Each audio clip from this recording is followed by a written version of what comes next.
कहा तू तू ज्यादा प्यार कर रहा है ना औरत से, तू नरक में जाएगा। अब बोलिए, शास्त्र एक तरफ कहता है कि नारी का सम्मान करो, नारी का सम्मान जहां होता है वहां पर देवताओं का वास होता है। यस्त्र पूजन्ते नारी रमन्ते तत्र देवता, ये शास्त्र कहता है। और एक जगह कह रहे हैं कि आप नारी से ज्यादा प्यार करेंगे तो आप नरकी हो जाएंगे। नारी नरकस्य द्वारम, एक शास्त्र ऐसा कह रहा है, नारी नरक का द्वार है।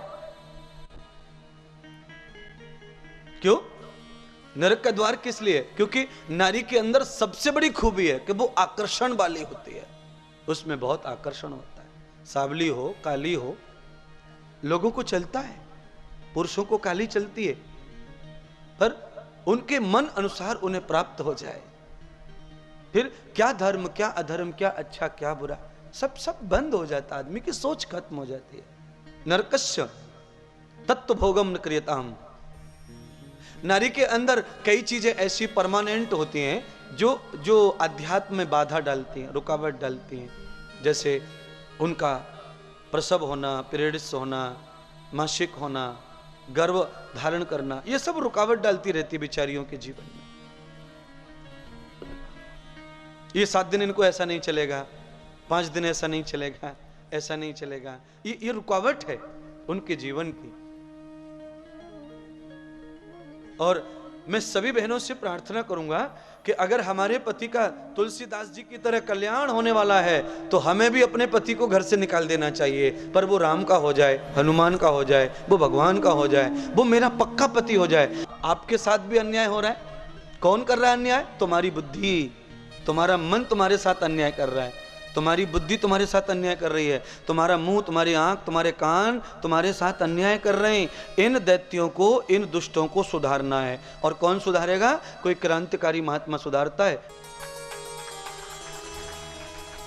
सुनो, अगर औरत का सिर दुख रहा है आधा घंटे से और बाद में पति का दुखने लग जाए, फिर वो पति बतावे मेरा तो सिर दुख रहा है भाई कलावती, तो वो जब जब सिर दुखता था पति का, मालूम पड़ती थी कि पति का सिर दुख रहा है, तो बाम लगाने के लिए, सेक करने के लिए, हाथ से दबाने के लिए, मालिश करने पहुंच जाती थी। पर आज पत्नी का ही पहले से दुख रहा है, बाद में पति का दुखा। तो आप कहने का मतलब यह है कि रोज सेवा करने वाली मैडम भी जब उसके खुद की पीड़ा आ जाती है तो फिर वो पति की पीड़ा को सुनती नहीं है। फिर वो अपने सिर से कब से तकिया में मुंह मार के पड़ी हुई है, कब से बांध के कस के पड़ी हुई है। पति ने कहा भाई बहुत सिर दुख रहा है, बहुत सिर दुख रहा है, बहुत सिर दुख रहा है। एक बार बोलता था रोजाना बाम लाती हूँ, मैं मालिश करती हूँ, आप विश्राम कर लीजिए, मैं दवा देती हूँ, ठीक हो जाएगा, चिंता मत कीजिए। अच्छी पत्नी का काम पूरा कर रही है, पर आज बेचारी का दुख रहा है तो पति बार बार कह रहा है मेरा तो बहुत सिर दुख रहा है, मेरा तो बहुत सिर दुख रहा है। आज वो सुन के भी ना सुन रही है, क्योंकि वो सेवा के योग्य नहीं है। जो दुखी पहले से है वो दूसरों का दुख दूर कर सकता नहीं है। अच्छा, भूखा किसी को क्या खिलाएगा, नंगा किसी को क्या पहनाएगा, बताओ तो सही है? वर्षा हो रही है, वर्षा, धम धम धम धम धम धम धम धम पानी बरस रहा, पानी बरस रहा, जोर जोर से पानी बरस रहा। और सब लोग जो है पानी में जो भीग रहे, भाग रहे, दौड़ रहे, एक के हाथ में भी छाता नहीं है। अब छाता नहीं है तो क्या करेंगे? फिर कौन किसको कहे आ जाओ आ जाओ आ जाओ, भीगो मत भीगो मत भीगो मत। क्यों ना भीगो? क्या है तेरे पास ऐसा जो ना भीगे? हम तो भीगना नहीं चाहते पर हमारे पास साधन नहीं है। ऊपर से जो हो रहा है हम तो चौड़े में भीगेंगे भीगेंगे भीगेंगे, नहीं भीगे हम। ऐसा क्या है तुम्हारे पास? अरे मेरे पास छतरी है, आ जाओ। जिसके पास छतरी है अगर वो किसी को कहे कि मत भीगो तो समझ सकते हैं कि ये अपनी छतरी में शामिल करने वाला है। पर जिसके पास कुछ है ही नहीं, वो कहे कि मत भीगो तो जाएं किधर?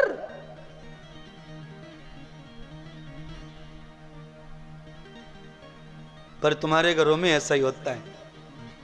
देखो, बाप तंबाकू खाए तो चलता और उसका बेटा खाने लगे तो बाप गांव क्यों निकालता, तंबाकू मत खाओ, गलत बात है, ये कहां से सीखा, वो कहां से सीखा?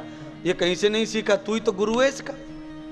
सीखने के लिए कहां पे एमजी कॉलेज गया, ये आईटीआई कॉलेज में गया, क्या पॉलिटेक्निक में गया? ये कहीं सीखा नहीं है, ये तो तेरा खून है, तू गुरु जी है इसका।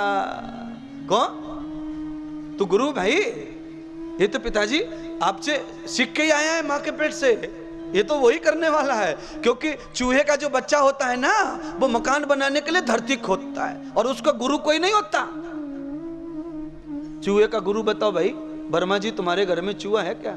नहीं है, पक्के घर वाले हैं सब, कच्चे घर। हमारे घर में चूहा है, हमने तो बचपन से देखा है चूहा को घर बनाते। हमने कभी किसी को गुरु बनाते चूहा को नहीं देखा कि वो फलाने मिस्त्री के पास, आर्किटेक्ट के पास गया है और वो घर बनाने का ज्ञान सीख रहा है।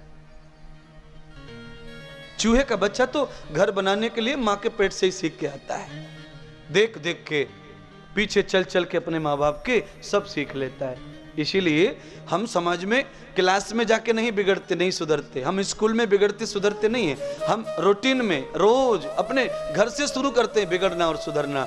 कई घरों में रह के बिगड़ रहे हैं, कई घरों में रह के सुधर रहे हैं। हमारे घर में जो पर्याय है, जो माहौल है, जो वातावरण है, उसमें ही हम लोग बड़े होते हैं ना, उसमें ही हम अच्छा बुरा सीखते हैं। इसीलिए हमें बच्चे से ज्यादा घर को अच्छा करना है, अपने घर को, बच्चे से ज्यादा खुद को अच्छा करना है। जिस घर में माता पिता दादी दादा अच्छे हो जाएं, उस घर में नाती पोते बिगड़ने का सवाल ही नहीं है। क्योंकि गाय के पेट से हमने कभी बकरी पैदा होते नहीं देखी है, हमने कभी बकरी के पेट से शेर पैदा होते नहीं देखा है। बकरी बकरी को ही जन्म देती है, शेर शेर को ही जन्म देता है, गाय बछड़ों को बछड़ियों को जन्म देती है, पर हमने कभी क्रॉस में जन्म नहीं देखा किसी का। इसलिए अच्छा और बुरा दुनिया में नहीं होता कुछ, सब हमारे पेट से पैदा होता है, सब हमारे अंदर से होता है। अच्छा भी हम, बुरा भी हम।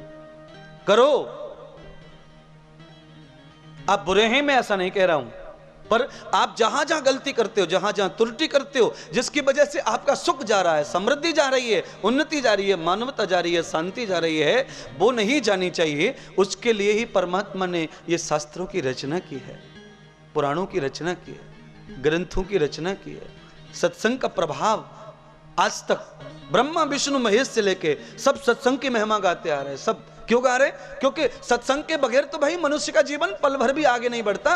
पहले माँ सत्संग सुनाती है, फिर पिता सत्संग सुनाता है, फिर स्कूल का टीचर सत्संग सुनाता है, फिर जीजा साले मामा फूफा सत्संग सुनाते हैं, बच्चा कुचा किताब सुनाती है, अरे आजू बाजू के यार दोस्त पड़ोसी सुनाते हैं, और सब सुना सुना के हमें ज्ञान हो जाता है लूटने का, लपटने का, चोरी का, डकैती का, शराब का, मांस का, अंडे का, गुटखा का, तंबाकू का, झूठ का, फरेब का, छल का, कपट का। अच्छा बताओ, 6 महीने के लाला को कभी छल कपट करते देखा है तुमने? तुम जो पिला दो वो पी लेता है, तुम जो खिला दो वो खा लेता है, तुम जब सुला दोगे तब सोता है। 6 महीने का बच्चा, उसे नींद आ रही है, सोएगा नहीं, रोएगा रोएगा रोएगा रोएगा। माँ समझ लेती है अब ये सोना चाहता है, अब ये सोने के लिए रो रहा है, अब ये खाने के लिए रो रहा है। तो माँ ने समझ लिया। अब इतनी होशियार माँ है, फिर इसका बच्चा गुंडा कैसे हो गया? जब रोने से पहचान लेती है कि खाना चाहता है, सोना चाहता है, इतना अनुभव है इसे। रोया रोया रोया रोया, माँ ने समझ लिया कि अब ये सोना चाहता है, इसके सोने की आदत है, इसके सोने का समय हो गया। माँ को पूरा पता चल गया कि सोने का समय हो गया है। देखिए इससे बड़ा गुरु कहाँ से लाएं? ये प्रथम गुरु है माँ। मात्र पितृ आचार्य पुरुषो वेदा, 4 गुरु होते हैं सबके। पहली माँ, फिर पिता, फिर आचार्य। किताब, किताब भी गुरु होती है। जब तक कोई गुरु न मिले, अच्छा तो गीता गुरु है, भागवत गुरु है, रामायण गुरु है, उसमें से कोई मंत्र ले लो, उसमें से कोई ज्ञान ले लो।